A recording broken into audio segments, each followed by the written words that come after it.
Hello friends, welcome back my YouTube channel biology science. आज हम आप लोगों को प्राकृतिक संपदाओं के संरक्षण के अंतर्गत गंगा सफाई योजना के बारे में बताएंगे, अर्थात क्लीन गंगा प्लान के बारे में बात करेंगे। तो पूरी जानकारी के लिए मेरा पूरा वीडियो अंत तक ध्यान से देखिए, और यदि अभी तक हमारे चैनल को सब्सक्राइब ना किया हो तो सब्सक्राइब जरूर कर लीजिए। चलिए शुरू करते हैं। गंगा सफाई योजना 1985 में प्रारंभ की गई, क्योंकि गंगा के जल की गुणवत्ता कम हो गई थी।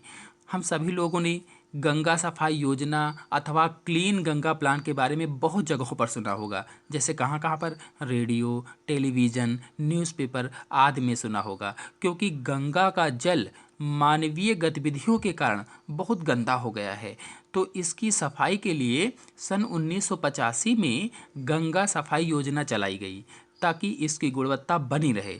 वैज्ञानिकों ने जब गंगा के जल की जांच की, उसमें कोलिफॉर्म जीवाणु का एक पूरा वर्ग पाया गया, और जल में इस जीवाणु की उपस्थिति जल का संदूषित होना दर्शाता है। अर्थात जांच के बाद गंगा के जल में सूक्ष्म जीवाणु कोलिफॉर्म पाया गया। यह जीवाणु का एक ऐसा वर्ग है जो मनुष्य की आंतों में पाया जाता है। कहाँ? तो मनुष्य की आंतों में पाया जाता है, और इसका जल में मिलना ही मतलब प्रदूषित होना है जल का।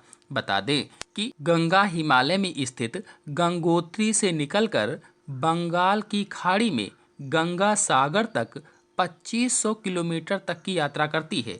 अर्थात गंगा हिमालय पर्वत से निकलती है, और हिमालय पर्वत के किस स्थान से निकलती है? तो गंगोत्री से निकलती है, और गंगोत्री से निकलने के बाद 2500 किलोमीटर की दूरी तय करके बंगाल की खाड़ी गंगा सागर में मिल जाती है। अर्थात 2500 किलोमीटर लंबी गंगा है। आप लोग ध्यान से एक एक पॉइंट को समझते चलिए, क्योंकि बहुत से कॉम्पिटिटिव एग्जाम्स में इससे प्रश्न पूछे जाते हैं। जैसे गंगा की लंबाई कितनी है, इसके किनारे कौन कौन से नगर बसे हैं, तो इस पर आधारित इंपॉर्टेंट क्वेश्चन भी हम बताएंगे जो कॉम्पिटिटिव एग्जाम्स में पूछे जाते हैं, इसलिए वीडियो पूरा देखते रहिएगा। तो गंगा के किनारे स्थित उत्तर प्रदेश, बिहार तथा बंगाल के 100 से अधिक नगरों ने इसे नाले में परिवर्तित कर दिया है। मतलब 2500 किलोमीटर लंबी गंगा के किनारे 100 से अधिक नगर बसे हैं। जो 2500 किलोमीटर की लंबी गंगा है, इसके किनारे 100 से अधिक नगर बसे हैं, जिसमें से कुछ प्रमुख के नाम मैंने आपको बताए हैं, जैसे उत्तर प्रदेश है, बिहार, बंगाल आदि। तो ये जो गंगा के किनारे नगर बसे हैं, इनमें अनेक फैक्ट्रियां हैं, उद्योग चलते हैं, यानी अनेक फैक्ट्रियां चलती हैं, उद्योग चलते हैं, जिसका औद्योगिक अपशिष्ट और सीवेज अर्थात वहित मल सब कुछ गंगा में डाला जाता है। मतलब इन नगरों द्वारा निकला हुआ जो कचरा है, जो मल है, सब कुछ इसी में प्रवाहित कर दिया जाता है। इसीलिए गंगा जैसी पवित्र, पावन, शुद्ध जल वाली नदी एक गंदे नाले के रूप में बन गई है, और इसका पानी बहुत गंदा हो गया है।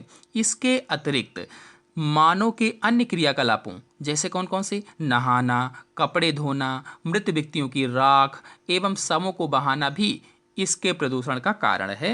यानी क्या क्या चीज़ें गंगा नदी में मिला दिए जाती हैं, तो इन सभी नगरों से निकला हुआ जो कचरा होता है, मल मूत्र होता है, इसी में बहा दिया जाता है। इनके अलावा मानव खुद भी उसी में नहाता है, जानवरों को नहलाता है, अपने कपड़े भी धोता है, यहाँ तक कि मरे हुए व्यक्तियों की राख भी गंगा नदी में डाल देते हैं। तो राख ही है, मृत शवों को भी, मरे हुए शवों को भी लोग गंगा नदी में बहा देते हैं। इसीलिए गंगा अधिक प्रदूषित हो गई है, गंगा जल अधिक दूषित हो गया है।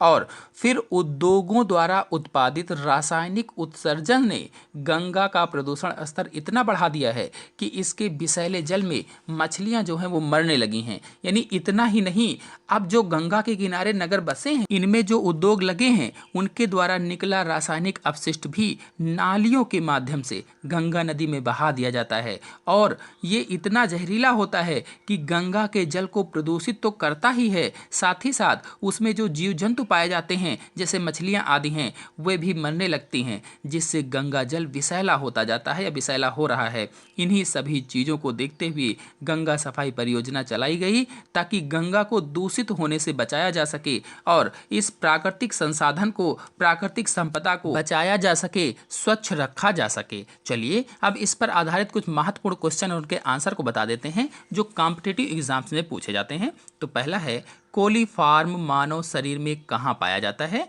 तो ये एक जीवाणु होता है, और कहाँ मैंने बताया था? आंतों में पाया जाता है। तो ऑप्शन सही होगा बी वाला। अगला प्रश्न है, गंगा सफाई योजना कब आरंभ हुई? गंगा सफाई योजना मैंने बताया था आप लोगों को 1985 में आरंभ हुई। तो ऑप्शन सही होगा सी वाला। अगला प्रश्न है, गंगा अपने उद्गम से लेकर गंगा सागर तक कितने किलोमीटर तक लंबी यात्रा करती है? तो अभी मैंने आप लोगों को ये भी बताया था 2500 किलोमीटर लंबी यात्रा करती है। फिर अगला प्रश्न है, गंगा के किनारे कितने नगर बसे हुए हैं जिन्होंने इसे प्रदूषित कर दिया है? तो 100 से अधिक नगर बसे हैं गंगा के किनारे जो गंगा को प्रदूषित करते हैं। फिर अगला प्रश्न है, टिहरी बांध किस नदी पर बनाया गया है? तो टिहरी बांध गंगा नदी पर बनाया गया है।